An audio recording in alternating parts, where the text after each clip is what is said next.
Hi, I'm Martin Woolley from the Bluetooth Special Interest Group, the standards body behind Bluetooth technology, and I'm broadcasting to you today from my home office and workshop here in the UK. Now, my plan is to give you an introductory level talk about Bluetooth Low Energy, its key technical concepts, and to take a look at how Swift developers can use the APIs to create applications that leverage Bluetooth Low Energy in some way.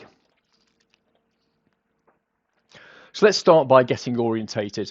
There are in fact two different types of Bluetooth communications technologies. So Bluetooth BR-EDR is the original Bluetooth technology, first released over 20 years ago now.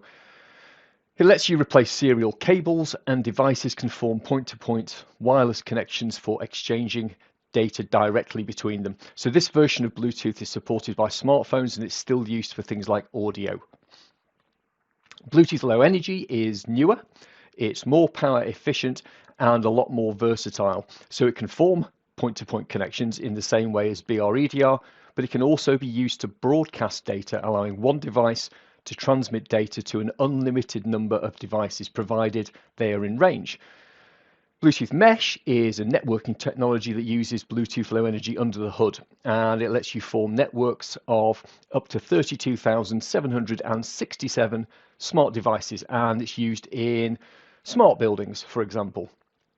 So the Bluetooth of today is quite different to the Bluetooth of 20 years ago.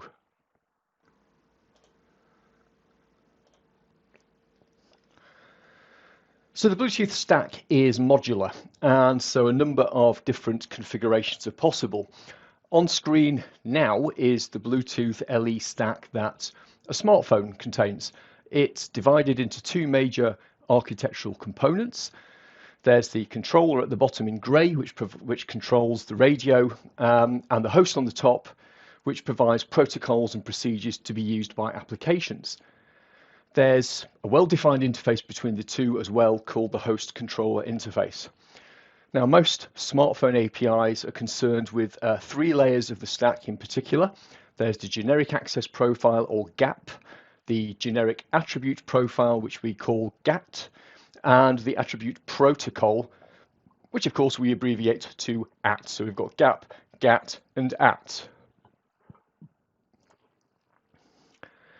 Now, Bluetooth mesh devices have a Bluetooth Low Energy controller, but the host component contains completely different layers which implement the mesh networking protocols and procedures. So an iOS smartphone has the stack variant on the left with GAP, GAT, and AT, but not the mesh stack variant on the right. However, you can still write iOS applications that allow you to control devices in mesh networks. So GAP, GAT, and AT are the most important areas of the stack for a smartphone developer to understand. So let's explore those terms now. Bluetooth Low Energy devices contain something called the attribute table. It's a table of data items which have values that relate to aspects or components of the device. So reading one of these values from a remote device over a Bluetooth connection allows you to find out what state a component is in, and writing to a value can change a component state, often in a visible way. But the attribute table is more than just a list. It's actually a hierarchy. Those state data items that I've been referring to are more formally called characteristics. They have a type identified by a UUID, and they have a value and some other properties and permissions. And they live in special groups called services. So services logically group related characteristics and provide context for how they're used. Now, characteristics will sometimes have descriptors attached to them, and descriptors provide additional information about the characteristic or allow its behavior to be controlled. So we use them to switch on or off messages called notifications, and we'll come onto notifications later. So collectively, in general terms, services, characteristics, and descriptors are all different types of attribute, hence the attribute table and the fact that this is all part of the generic attribute profile. So the procedures that define what we can do with the attribute table are defined by GAT, But the communications protocol that we use when driving GAP procedures is called the attribute protocol. So that's actually what's exchanged over the air between two devices. So for example, there's a GAP procedure called discover all primary services, and it involves an attribute protocol PDU called read by group type, and there's a request and response form of that PDU. But don't worry about needing to know all the details, because the protocol itself is taken care of by your smartphone APIs. Now, a key task of any iOS application is to discover the services, characteristics and descriptors that a connected device has in its attribute table, and then use these attributes to interact with the device in the required way. So 99% of smartphone applications that work with a Bluetooth Low Energy peripheral follow a general flow that looks something like this. The first thing which must be accomplished is something called device discovery. And this is something which the generic access profile from the Bluetooth stack is responsible for. Now, GAP defines 4 device roles. A device we might want to control from a smartphone is typically a GAP peripheral device, and it lets other devices know that it is there and available to be connected to by doing something called advertising, which you can see animated on the slide here. This involves broadcasting packets with information about the device inside them. Now, the smartphone is usually what we call a GAP central device, and its job is to scan for those advertising packets and select those from devices that seem relevant to the application. So usually we'll display details of discovered devices to the user so that the user can select the one they want to connect to and then use. So having discovered appropriate devices and the user has selected one, the smartphone GAP central device will then send a connection request to the peripheral device and establish a connection. Once we're connected, the first thing that you're going to want to do is to query the attribute table on the connected device to find out more about it and to obtain details of the characteristics and descriptors and services which we may use in interactions later on. Note now that we've left behind the world of GAP, which is concerned with discovery and establishing connections, and we're now using GATT procedures and communicating between the devices using the attribute protocol. That's going on under the hood, beyond the world of your APIs. So having completed service discovery, we can then proceed to work with the attribute table on the remote device. And this typically involves obtaining characteristic values by reading them, changing them by writing, and by switching on things called notifications, which will produce an automatic stream of characteristic values, either every time the value changes or may be driven by a timer. There are other operations, but these are the most common ones. And by the way, you can do what you can do with a characteristic is defined in the characteristics properties, so they don't all allow all of the operations, and you need to check the spec for the device you're working with. Okay, so those are the key concepts. Let's find out now how you as a Swift developer can make use of them. So the classes you need are all in the core Bluetooth API collection. The most important ones are shown here on the screen. Note the names, which as you can see reflect relevant parts of the Bluetooth stack. So central and peripheral come from the generic access profile, service, characteristic and descriptor come from GATT and the attribute table. So communication between your smartphone application and a connected peripheral usually involves attribute protocol requests and responses, but deeper down in the stack, the whole thing really is asynchronous. And so the delegate pattern is common amongst all of these Bluetooth APIs, with delegates providing target functions for callbacks when operations on the remote device have completed. Okay, so thinking about that standard application flow, let's start by looking at what's involved in the device discovery procedure. So as you can see, we'll use the CB Central Manager class to initiate scanning for advertising GAP peripheral devices. You can specify filtering requirements, such as a list of service UUIDs that might be indicated in advertising packets. And when you create the CB Central Manager object, you provide a delegate which will handle callbacks so that you can receive advertising data from devices that have been discovered. Note that this includes a CB peripheral object, and this represents the discovered device and its current received signal strength value. So the RSSI, received signal strength indicator, tells you the strength of the signal from the remote device measured at the smartphone in decibels. So here's a snippet of code. As you can see, I've written a function here which does some initialization, and this includes setting some booleans for tracking state and creating my CB Central Manager object with this class implementing the CB Central Manager delegate protocol as well. So my callbacks come to this same object.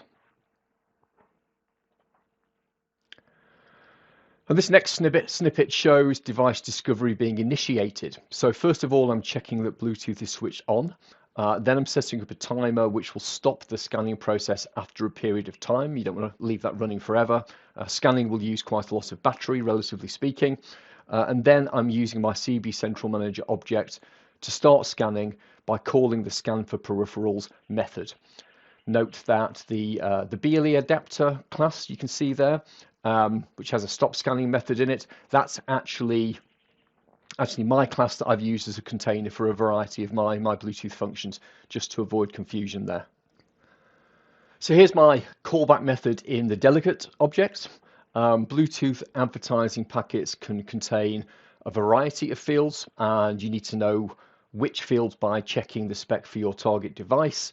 You can check the advertisement data dictionary argument to see if this advertising packet contains whatever you're looking for. And you're probably going to do some further filtering here, and you can see I'm checking that the advertised device name is the one that I'm interested in.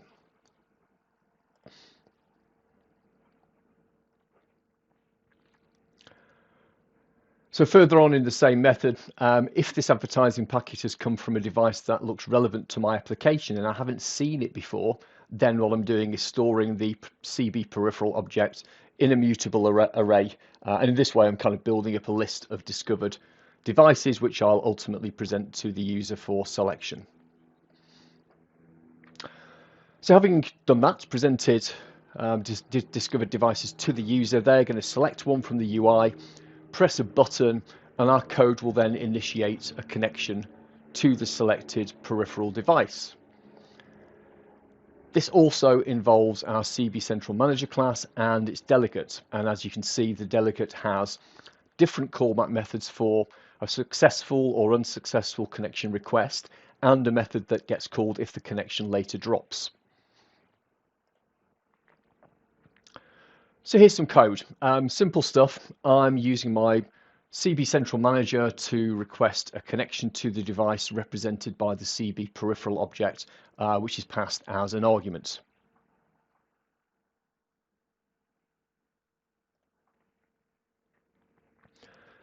And here's the callback method, or one of them anyway. This is the didConnect method. So this one is called when the connection was successfully formed. More than likely, you'll just want to do something with the user interface state, maybe make a note of the fact that you have an active connection in a Boolean or something like that here.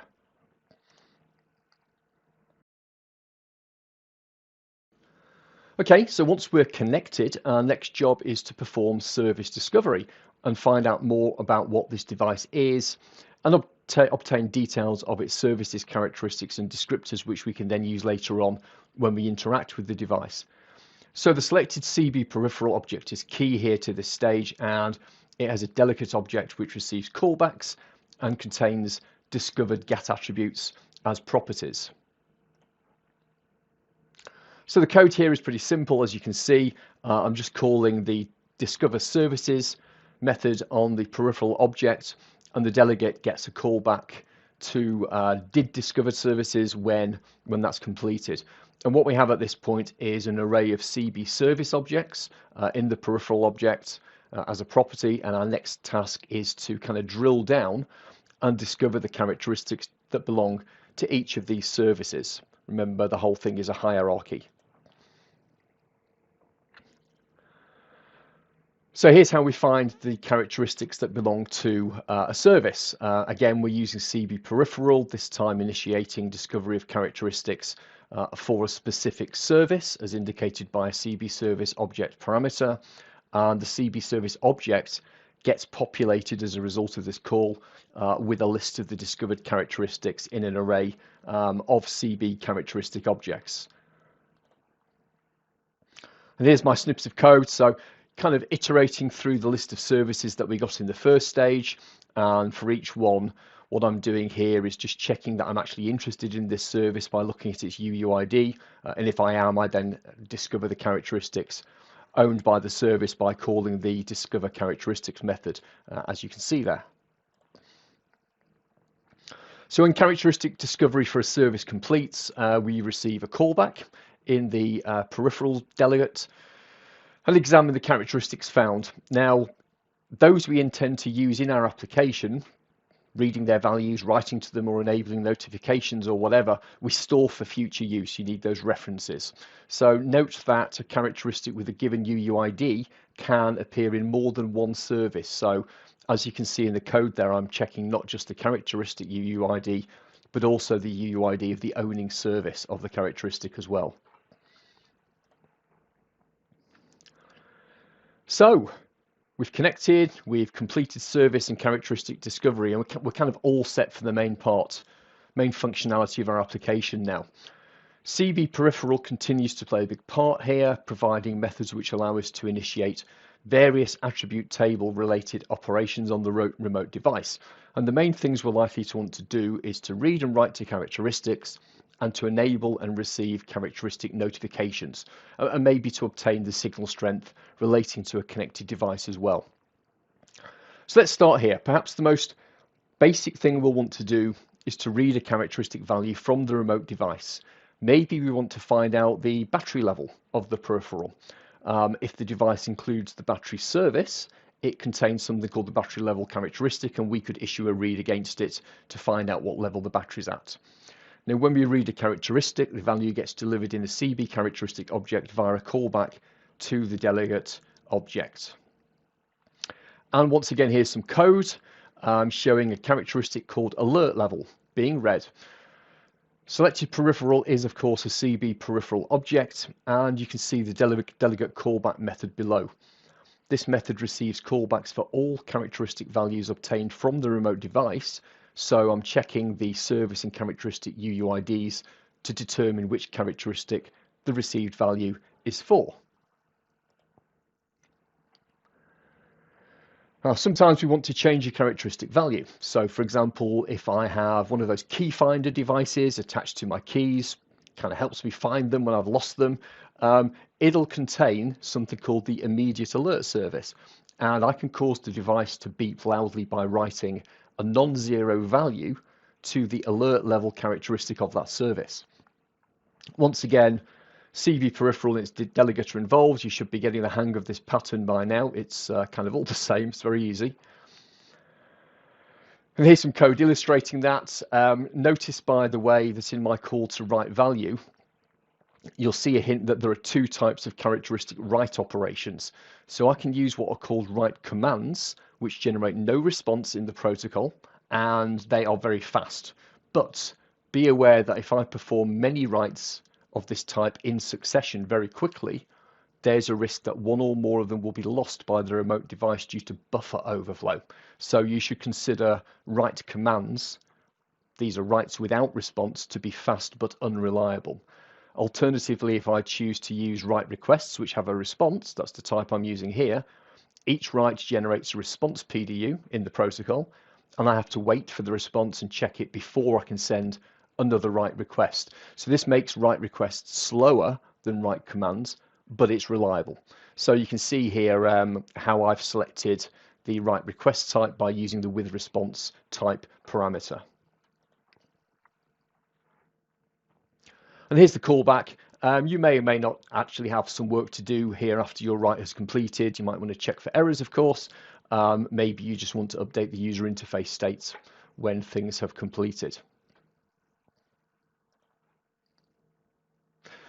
Now, using Bluetooth characteristic notifications is very common. They're a very useful way to have your application automatically receive the latest characteristic value whenever it changes, or controlled by a timer at regular intervals.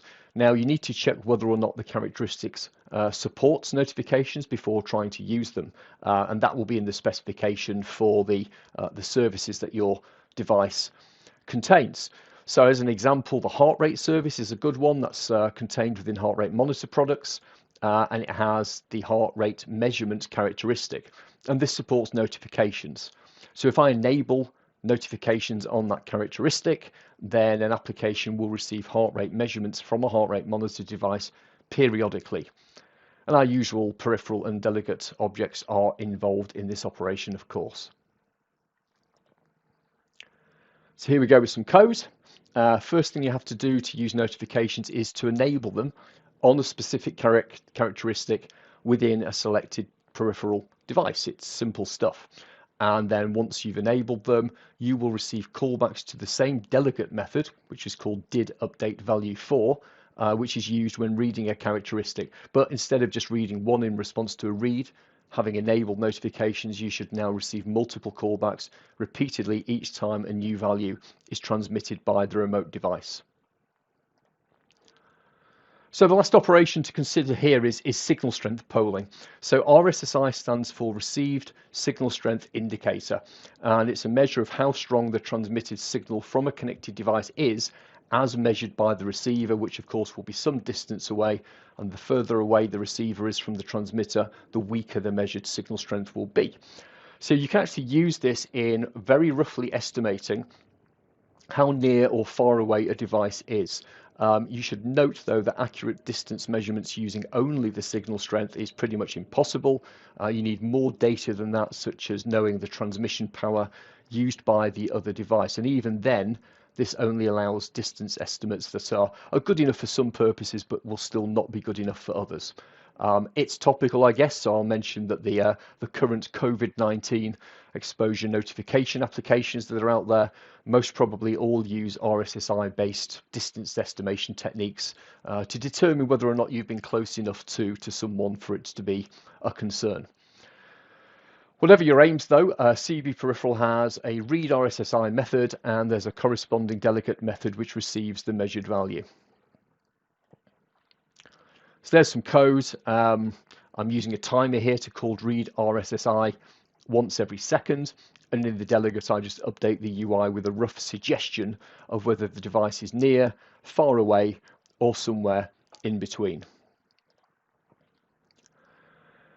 Okay, well, Bluetooth Mesh, which this presentation is not about, is an entirely different subject. We don't have time to delve into it deeply today. And as I mentioned earlier on, smartphones do not have a Bluetooth mesh stack or APIs. However, it's still possible to write smartphone applications that can control devices that are part of a Bluetooth mesh network using little more than the Bluetooth low energy concepts and techniques that we've covered in this talk. So this is the case because a Bluetooth mesh device, or node as it's known, can act as a proxy, and a mesh proxy has both the GAP, GAT, AT variant of the stack that we've been talking about and that a smartphone has, and the full Bluetooth mesh stack, so it can kind of translate between those two worlds. So a smartphone application works with mesh by scanning for proxy nodes which are advertising, connecting to one, and then using the GAT mesh proxy service to transmit mesh messages into the network by performing a standard characteristic write, and they can receive mesh messages back from the proxy from the network as characteristic notifications. So from your point of view as a smartphone application developer, you're just scanning, connecting, reading, writing, using notifications, all the stuff that we've talked about already. Now, just to give you a sense of what's involved and some of the mesh concepts, I'm going to show you a very short video.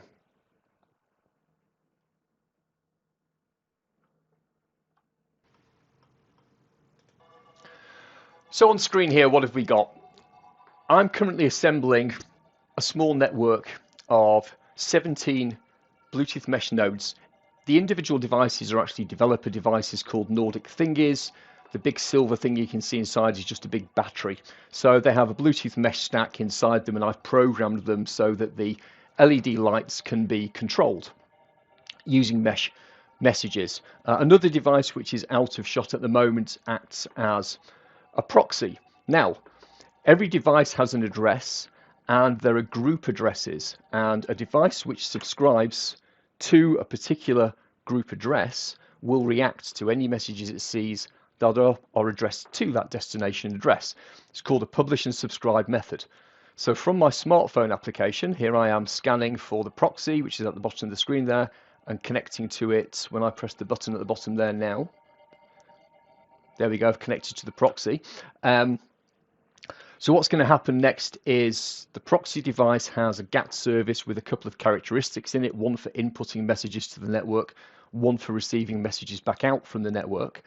And by choosing the appropriate destination address, I can send messages which are relevant either to the entire 16 nodes mounted on the piece of cardboard there, or to those in an individual row, or to those in an individual column. So each of those nodes has subscribed to 3 addresses, one representing all 16, one for the column that the node is a member of, and one for the row that it's a member of. And I can send different types of message to switch node LEDs on or off, or change their color. So just watch this and remember, all I'm doing here is working with my UI to change destination addresses and to send messages of a suitable type. And it's simply the different destination addresses and the way the nodes have been configured which is controlling what happens when those messages arrive. Everything going on in the smartphone application you've learned already today, apart from the detail of how to formulate the characteristic value to represent a Bluetooth mesh message. And I'll tell you where you can find that information later on. So that's all nodes being addressed there, changing their color.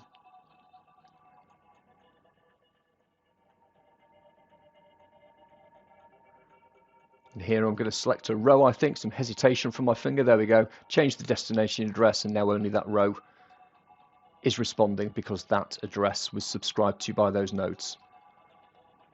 It's cool stuff. So think about the way you could write applications that let you monitor and control every smart device in a smart commercial building.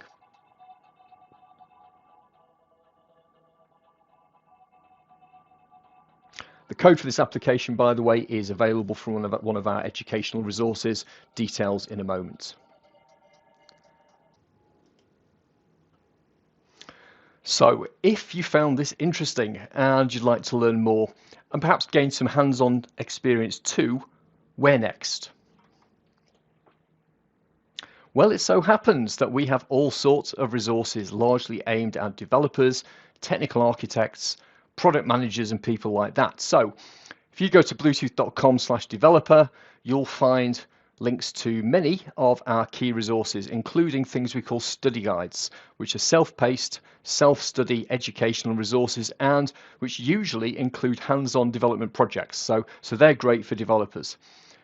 And you'll find papers. Papers are a great place to start if you just want to get your head around some of the theory or understand a new feature of Bluetooth. And some of the key ones that are available there on the screen. Now, if we look at this one in the middle, an introduction to the Bluetooth mesh proxy function. If you take a look at that, you'll find in there the source code for the example application that I just showed you for controlling a Bluetooth mesh network from an iOS application written in Swift. If you want to cover the stuff that we've mostly focused on in this talk, then the first resource in the top left-hand corner, the introduction to Bluetooth Low Energy Development, is the one for you, and that includes a smartphone application that you will write in Swift for controlling a simple electronics device. It's all good stuff. So thank you so much for attending today, and thank you for listening. There should be some time for questions now, I think, but I'm also on Twitter, so if you need to ask a follow-up question, feel free to ping me a message on Twitter. Thank you once again.